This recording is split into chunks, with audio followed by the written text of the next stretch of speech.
औलाद जॾहिं वॾी थींदी आहे त पीउ औलाद जा रवैया ॾिसी थोरो ॾुखारो थींदो आहे। पोइ सोचींदो आहे त हाणे चेल बि कमु कोन थी करे, कुराड़ो बि थी वियो आहियां, औलाद जा रवैया सख़्तु आहिनि, का शइ तकड़ में घुरी नथो सघां, मतां का छिड़ब मिले, मतां ओॾां को ग़लति रवैयो मुंहिंजे लाइ इस्तेमालु थिए। इन जे करे पीउ जॾहिं बि कुराड़ो थींदो आहे न, उहो ख़ौफ़ज़दा हूंदो आहे पंहिंजी औलाद खां।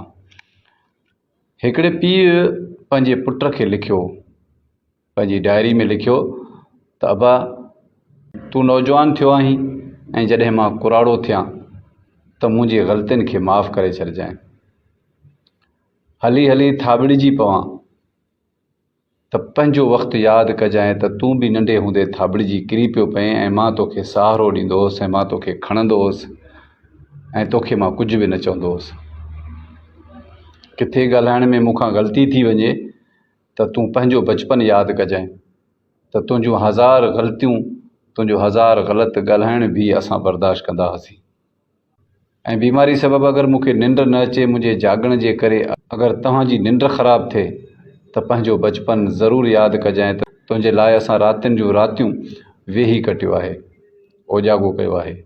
बीमारी सबबु अगरि मूंखे दवा जी ज़रूरत पए, घुरी न सघां, त तूं पंहिंजो बचपन ज़रूरु यादि कजांइ। तुंहिंजे थोरी ऐं नंढड़ी तकलीफ़ जे लाइ बि मिंट में तोखे हॉस्पिटल खणी वेंदा हुआसीं, डॉक्टर खे घुराईंदा हुआसीं।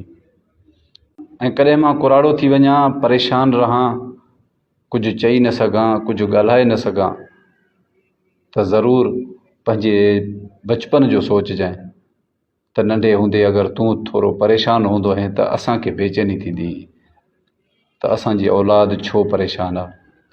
शायदि उनखे का तकलीफ़ आहे, शायदि उनखे पेट में सूरु आहे, शायदि का शइ जी घुरिज अथसि जेको घुरी नथो सघे। इन सभिनी ॻाल्हियुनि खे तूं यादि ज़रूरु कजांइ जॾहिं मां कुराड़ो थी वञा त मुंहिंजे ग़लतियुनि खे दरगुज़र करे छॾिजांइ। कॾहिं मूंखे छिड़ब न ॾिजांइ, कॾहिं मुंहिंजी ज़रूरतुनि मां अगरि तुंहिंजो खीसो तंग हुजे त मुंहिंजे मथां नाराज़ न थीजांइ, छो जो मूं ग़लति ऐं हराम कमायो कोन्हे जो तोखे ॾियण में मूंखे आसानी पैदा थिए।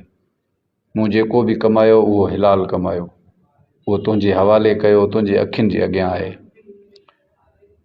दोस्तो, जॾहिं पीउ या माउ कुराड़ा थींदा आहिनि न, पंहिंजी उमिरि खां थोरो पोइते मोटंदा आहिनि त उहे यकीन कयो ख़ौफ़ज़दा हूंदा आहिनि। दौलत हुजे या ग़रीब हुजे, दौलतमंद बि ख़ौफ़ज़दा हूंदो आहे त मुंहिंजे मरण खां पोइ ख़बर न आहे त पुटु मुंहिंजो अलाए सुधरंदो, अलाए न, अलाए दौलत जो छा हशर कंदो, अलाए दोस्तनि में उॾाईंदो, अलाए अयाशियूं कंदो। मां केॾी महिनत सां हिलाल गॾु करे, हराम गॾु करे हेॾी मिल्कियत ठाही, फिलाणे सां विड़ियो आहियां, फिलाणे जी ज़मीन ते कब्ज़ो कयो, फिलाणे खे धक हणाया, फिलाणे खे जेल मोकिलियो। मूं हेॾियूं माण्हुनि सां नाजाइज़ियूं करे हिन औलाद जे लाइ ही मूं दौलत ठाही। उनखे बि ख़ौफ़ हूंदो आहे त अगरि मूंखां पोइ अगरि मुंहिंजो औलाद इन मिल्कियत खे संभाले न सघे। पर जेको ग़रीब पीउ हूंदो आहे न, मिसकीन, उहो बि ज़्यादा ख़ौफ़ज़दा हूंदो आहे।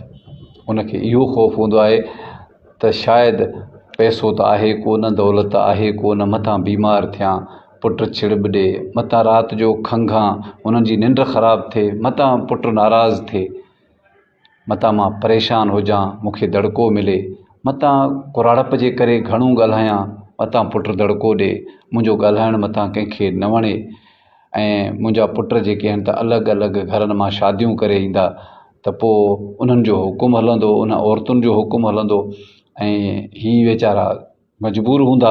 इन जे करे उन पीउ लिखियो आहे त मुंहिंजूं ग़लतियूं सभु दरगुज़र कजांइ। ही कहाणी सिर्फ़ु हिकिड़े पीउ जो न आहे, हिकिड़ी औलाद जो न आहे, असांजे हिन समाज जो आहे त हर पीउ दौलतमंद हुजे या ग़रीब हुजे, उहो ख़ौफ़ज़दा रहे थो। औलाद खे हमेशह नरम रहणु खपे। जीअं बचपन में औलाद 100 दफ़ा पीउ खां हिकिड़ो सुवालु कंदो आहे, माउ सां हिकिड़ी ॻाल्हि जो 100 दफ़ा सुवालु कंदो आहे, पर पीउ या माउ उनखे 100 दफ़ा जीउ सां जवाबु ॾींदा आहिनि। पर जेकर कुराड़प में, भुल में बि अगरि हिकिड़ो दफ़ो पीउ नथो ॿुधे, ॿिए दफ़े अगरि रिपीट थो करे त उन पुट जो चहिरो फिरी थो वञे ऐं उहो नाराज़गी वारो जवाब थो ॾे ऐं छिड़ब थो ॾे, दड़को थो ॾे। फरमाबरदार जेके हूंदा आहिनि न, उहे पंहिंजी ज़िंदगी बि शान सां गुज़ारे वेंदा आहिनि ऐं पंहिंजी आख़िरत बि संवारे वेंदा आहिनि।